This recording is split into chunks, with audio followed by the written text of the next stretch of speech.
Astronómia je krásna v tom, že keď človek povie, že niekde tam vo vesmíre sú planéty, ktoré obývajú dinosaury, tak reálne to môže byť pravda. Pretože vesmír je tak nekonečne veľký, že nikto nevie, čo tam reálne skutočne je.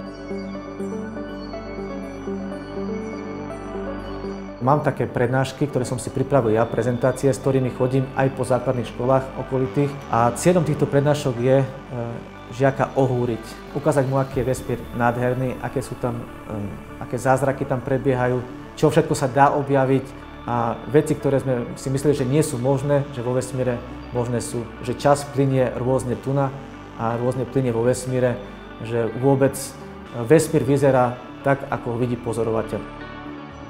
Marian Miženčík dokáže svojim zápalom, svojim záujmom nadchnúť deti pre pozorovanie hviezd. Nie len v piatok popoludní, kedy má najčastejší astronomický krúžok, ale ktorí pozorujú večernú oblohu často počas sobotných a nedeľných večerov, kedy nadchýňa žiakov pri špecifických udalostiach, akými sú zatmenie mesiaca či slnka. A vtedy vlastne danou udalosťou žije celá naša škola. Som absolventom nášho gymnázia v Lipanoch a mal som veľmi dobrých učiteľov, mal som to šťastie, že ma učili výborní učiteľia aj prírodné vedy. Študoval som matematiku, fyziku potom na Univerzite Pavla Jozefa Šafárika v Košiciach, no ale po skončení som ešte možno ani nevedel, že chcem byť učiteľom. Ja som zistil, že chcem byť učiteľom asi až keď som začal učiť. Keď sa uvoľnilo miesto tu na gymnáziu a ja som dostal tú príležitosť učiť žiakov astronómiu, tak som potom siahol, lebo chcem, že by videli, že mňa to baví a že by som časť toho svojho nadšenia preniesol na nich. Pre mňa je veľmi dôležité, aby žiaci, keď prídu na našu školu napríklad aj, že by zažili úspech v tom, čo robia. Som zástupcom v Európskej asociácii pre vyučovanie astronómie, tak mojou hlavnou úlohou je šíriť informácie o medzinárodných astronomických súťažiach, ktoré sú veľmi dobrou motiváciou pre deti. Keď niekto má úspech na medzinárodnej súťaži, tak rastie mu sebavedomie a má takisto chuť viac sa vzdelávať v danej oblasti. Toto je súťaž je pre mňa veľmi dobrá motivácia.